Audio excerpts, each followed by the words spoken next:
Um piloto foi preso dentro de uma aeronave suspeito de abuso sexual contra crianças. Ele foi detido aqui em São Paulo e a polícia já identificou pelo menos 6 vítimas. O piloto é investigado por estupro de vulnerável, estupro, produção, compartilhamento e armazenamento de material de pornografia infantil.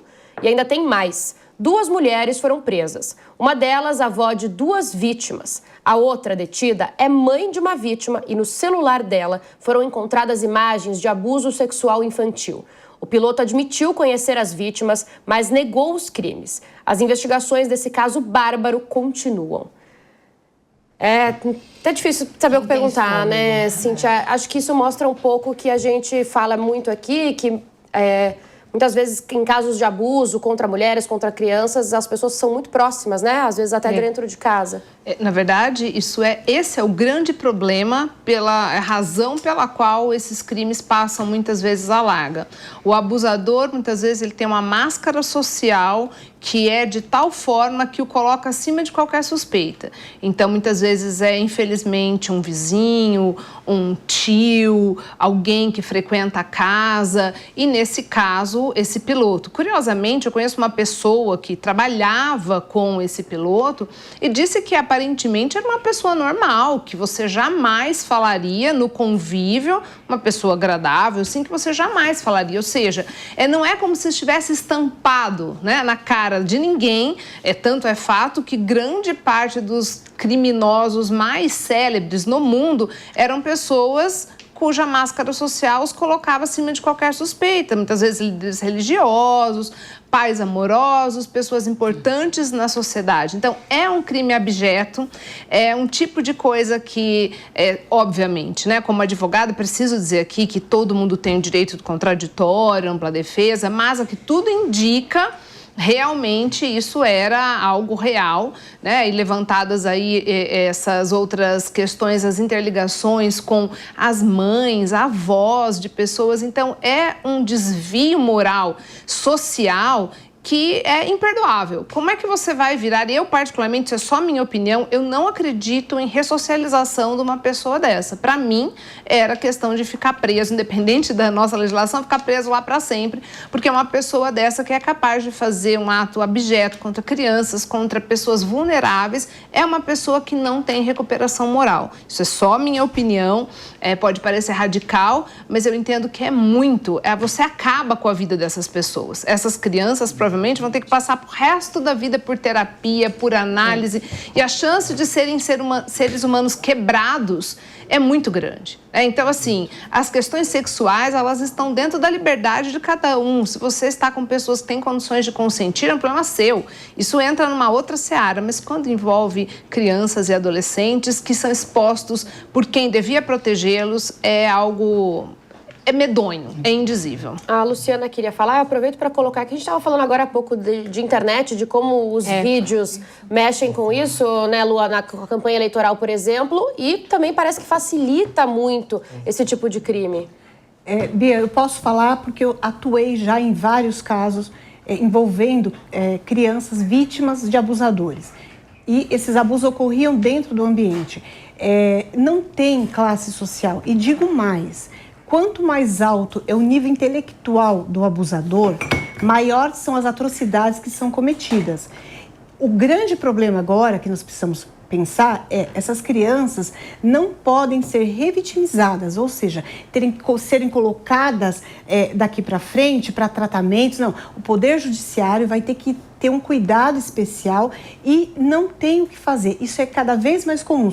Pais, avós, não importa se a conta bancária é pequena, se é alta, isso é uma coisa comum. Eu conheço muito de próximo ali, de estar no DHPP, na divisão de pedofilia, eu vi coisas absurdas lá. Então, o trabalho que foi feito de investigação durante 4 meses pelos policiais merece os parabéns, porque assim, o abusador não tem cara, ao contrário, ele está imbuído nele ali e, a meu ver, teria que ser extirpado da sociedade.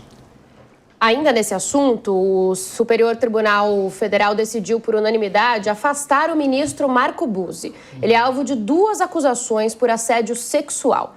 A primeira de uma jovem de 18 anos, filha de amigos dele. e o segundo caso seria de uma ex-servidora. Em nota, o ministro se diz inocente das acusações e alega que o afastamento não faz sentido, já que ele mesmo está licenciado por motivos médicos. O ministro é investigado no âmbito administrativo pelo CNJ e pelo próprio STJ. Na esfera criminal, há um inquérito aberto no STF, já que ele tem foro privilegiado. A Luana já tinha pedido para comentar e quis adicionar esse caso, Luana, porque corrobora um pouco o que a gente está falando, né? Super. Só reforça, né, Bia, como que esses problemas, porque aqui a gente está falando de dois ao mesmo tempo, né? O problema, de novo, dessa imoralidade, ou de condutas inadequadas, inaceitáveis no nosso sistema judiciário e, ao mesmo tempo, a violência contra a mulher, contra vulneráveis, crianças, enfim. E eu fiquei muito chocada com esse caso, e principalmente, Bia, porque ele veio à tona numa semana, né, no início dessa semana, logo após o caso fatídico de Jeffrey Epstein ter novamente um desdobramento com a divulgação dos arquivos relacionados ao seu processo que estavam presos, né, guardados desde 2019, quando ele foi preso e faleceu. Então, isso mostra, assim, como esse problema da violência contra a mulher, do abuso sexual infantil, tanto físico quanto online, porque agora quero trazer também essa perspectiva por conta da minha atuação com crimes cibernéticos. Eu tenho um instituto nessa área, atuo nessa área já há alguns anos e vejo, assim como a Lu colocou aqui, né, a quantidade de casos. E, para vocês terem ideia, o Brasil está no ranking entre os 10 países do mundo que mais tem IPs suspeitos de serem IPs, que são sites, né, para facilitar, sites que são suspeitos de serem sites com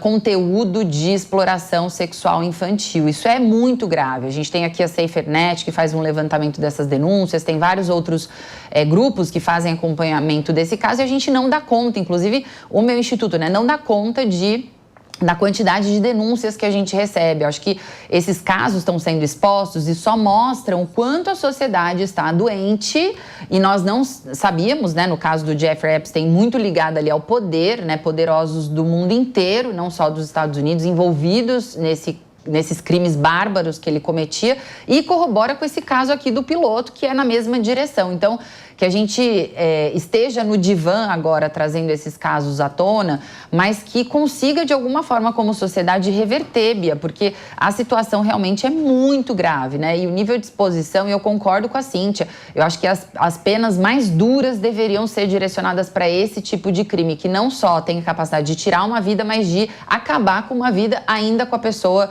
vivendo, né? Existindo, mas sem condições emocionais de viver uma vida plena e digna. Maria, queria adicionar um dado? Eu queria adicionar um dado que vai na mesma seara relacionada à questão da violência contra a mulher, principalmente que aqui a gente mencionou casos de mulheres que foram assediadas e tudo mais, e dizer aqui, apenas falar brevemente, esses dados que a gente traz aqui, muitas das estatísticas que a gente vê também nos jornais, são subnotificados, tá, gente? Porque justamente o problema que a gente trouxe aqui é a questão de estar dentro de casa, no meio doméstico, essas vítimas muitas vezes não têm condição de denunciar. Tem vergonha. Tem vergonha. Eu queria apenas destacar um dado que eu encontrei essa semana, porque eu escrevo políticas públicas, e eu vi aqui que o Brasil registrou recorde de feminicídio, que é, né, a tipificação do homicídio contra a mulher, né, e foi recorde em 2025 o número, e desde que essa tipificação foi criada em 2015, o crescimento em 10 anos de feminicídio foi de 316%.